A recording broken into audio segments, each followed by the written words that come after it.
nakakaingganyong musika.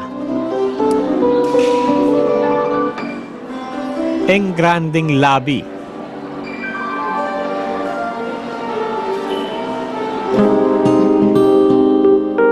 At malalawak na kwarto. Tiyak na aakalaing isang 5-star hotel ang Asian Hospital and Medical Center sa Muntinlupa. Ang kwartong ito ay nahati sa dalawa, kaya siya may divider. Ayon kay Hennessy Lou Miranda, Senior Manager for Customer Relations Management ng ospital, isang dahilan nito kaya maraming dayuhan ang nakukumbinsing dito magpagamot. Kasi when they go here, majority of them, hindi katulad ng local patients na may pamilyang pupuntahan. So instead of them checking in sa mga hotels, natutuwa sila kasi pagpunta nila dito, nakapagpagamot na sila. At the same time, yung facility na meron sila, para bang naka-check-in na sila sa isang hotel. Sa labas pa lang ng ospital, para ka nang nasa parke. Katunayan, bawat kwarto rito dinisenyo para makita ang kanilang mayabong hardin. Lahat ng kwarto namin, kung mapapansin ninyo, meron siyang katapat na bintana.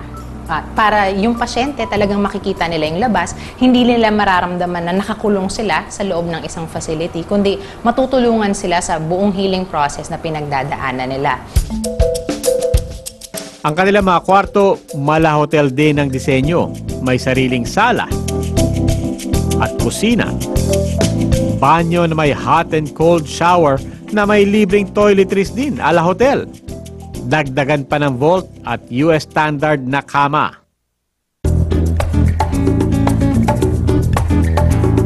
Ang kanilang presidential suite may sarili pang butler. Itong kwarto ito ang nag-iisang may dalawang access points. Isa ay para sa pasukan ng mga medical staff para sa pasyente at ang kabila naman ay para sa mga relatives at mga bisita. At itong kurtinang ito ay very specially made dahil ito ay fireproof para rin kung kinakailangan, dito pwedeng balutin ng pasyente para mailigtas. Bukod sa presidential room, pwede ring pagpilian ang kanilang executive private room at junior executive room. Lahat ng kwarto, tiyak na malawak. Swak na swak daw sa panlasa ng mga dayuhan. Yun yung mga nakikita namin na mga value-added amenities na hinahanap ng isang pasyente. At syempre, malaking bagay yun sa kanila kung meron ng nakahanda na ganun, hotel suite para sa kanila. Sa huli, ang malabakasyong paglalagi rito ng mga turistang nagpapagamot, pinapantayan nila ng dekalibring serbisyo. Katunayan, Disyembre noong nagdaang taon, nakatanggap sila ng accreditation mula sa Joint Commission for International Standards. Oh, we are very competitive and at par with the standard in a first world country. Ano? Magagaling ang mga Pilipino at malalapit ang kanilang loob sa mga pasyente. Kaya bagay na bagay sa atin na pumunta ang mga dayuhan para dito sila magpagamot. But ang malaking dahilan talaga yung unang-una, yung quality of service. 5 ospital na sa buong bansa ang nabigyan ng accreditation ng JCI. Isa raw itong patunay sa gumagandang kalidad ng serbisyong pangkalusugan ng mga ospital. Siguro sa loob ng 3 hanggang 4 na taon, pati government hospital, meron na pong akreditasyon. Pero ang gusto nating mailagay ay yung kultura ng patient safety, infection control, at saka kung ano-ano pang benepisyo na makukuha natin dahil dito sa mga standard na ito. Ayon kay Dr. Dante Dator ng Department of Health, isa sa mga pangunahing kliyente ng medical tourism sa bansa, ang ating mga kababayang nakatira na sa abroad. Alam niyo naman na marami tayong mga kababayang nag-migrate, galing sa Amerika, sa Europe, sa Middle East, na umuwi po rito for the following reasons. Number 1, mas mura. Number 2, andito yung tender loving care. Andito yung pinanggagalingan ng sinasabing ine-export nating human resources. At number 3, nakakabisita na rin sila. So, sa tingin ko, automatic na yon yung market natin ng medical tourism for the PhilAMs. Andyan na yan. Pati mga banyaga mula sa Pasipiko, dito na rin pinipiling pumunta. Yung mga neighboring countries like Guam, Micronesia, na hindi naman makakapagtayo yun ng malalaking ospital na pwedeng gumawa ng malalaking operasyon. Isa sa mga serbisyong pumapatok sa mga dayuhang gaya nila, ang cosmetic at plastic surgery. Si Dr. Manuel Fernandez Jr. ng Makati Medical Center, saksi kung gaano raw kainteresado ang mga banyaga sa mga serbisyong pampaganda natin. Marami akong pasyente galing sa ibang bansa and also yung mga balikbayans natin. No? So they email me and they have their questions. So I tell them what to do. They send me their pictures via email. So parang consultation na talaga yon. So pagdating nila dito, nakaschedule na sila. Gawa na lahat ng mga laboratory tests. Dito raw kasi masarap ang magpaganda dahil ang gastos di hamak na mas magaan sa bulsa. Well, it depends on the procedure. It can range anywhere from 50% up. In other words, our rates probably are 1/2 of what the US rates are. Pero kahit mura, tsak na hindi dispalinghado ang serbisyo rito. Dahil ang mga doktor talaga namang dalubhasa at metikuloso. Most of us are trained in the United States and we have the same equipments that they have and we have the same talents. Pero isa sa pinakabago nilang serbisyo, ang stem cell therapy. Una itong natukoy bilang lunas daw sa mga malulubhang sakit gaya ng cancer.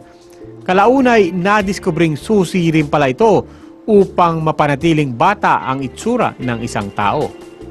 Dito sa Cellular Therapeutics Center, isinasagawa ang stem cell operation sa Makati Med.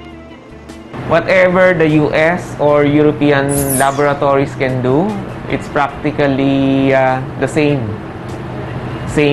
processes that we're doing. So yung quality dito is consistent with the local and US FDA.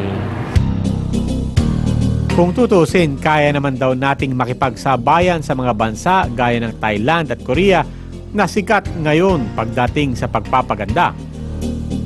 Ayon na yan mismo kay Dr. Carlos Lasa, isang international member ng American Society of Plastic Surgeons. Definitely, the potential is there. But ngayon pa lang nare-realize ng government, the potential of this industry. So we're catching up. There has to be this coordination between the government and the private sector. At sa paglipas ng panahon, dumarami pa ang mga klinikang nagsasagawa ng cosmetic surgery dito. Gaya ng klinika ni Dr. Lasa, mga klinikang mabenta sa mga foreigners. Well, when it comes to patients coming from abroad, karamihan pa din ang pumupunta, mga Filipinos who have migrated to other countries or mga foreigners who are in some way related to Filipinos. Either meron silang asawa o kaibigan or in-law na Filipino. Kaya ang negosyo ng pagpapaganda sa Pilipinas patuloy na lumalakas. At isa sa mga lumilikha ng ingay sa industriyang ito, ang kumpanyang Cathy Valencia. We are really highly competitive when it comes to the results. I can say 99%. We can provide you with that. Talagang yung best result that you want. Basta religious lang yung pagpunta nila sa clinic. When it comes to beautification, it's a lifestyle. So you have to commit with it. Peeling at whitening ang mga pangunahing serbisyo rito sa kanilang klinika. Pero lumalaki na rin daw ang market ng Botox kung saan suki na rin ang mga banyaga. So ang Botox kasi nakaka-relax ng muscles. Kaya yung wrinkles nape-prevent din para hindi na lumala. Ayon pa kay Dr. Cyril, ang parehong serbisyo raw na ito sinasadya at dinadayo pa talaga ng ibang mga turista. We do have some patients coming from other countries. For example, meron kaming mga patients from the Middle East.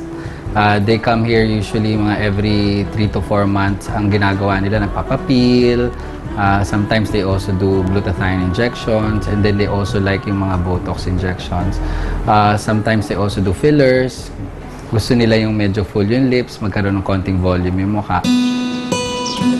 Pero ang pambato ng Pilipinas sa industriya ng kalusugan, hindi na lang limitado sa mga ospital at mga klinika. Dahil ang mga banyaga, hinahanap-hanap na rin ang kakaibang kalinga ng mga Pinoy. Sa mga spa,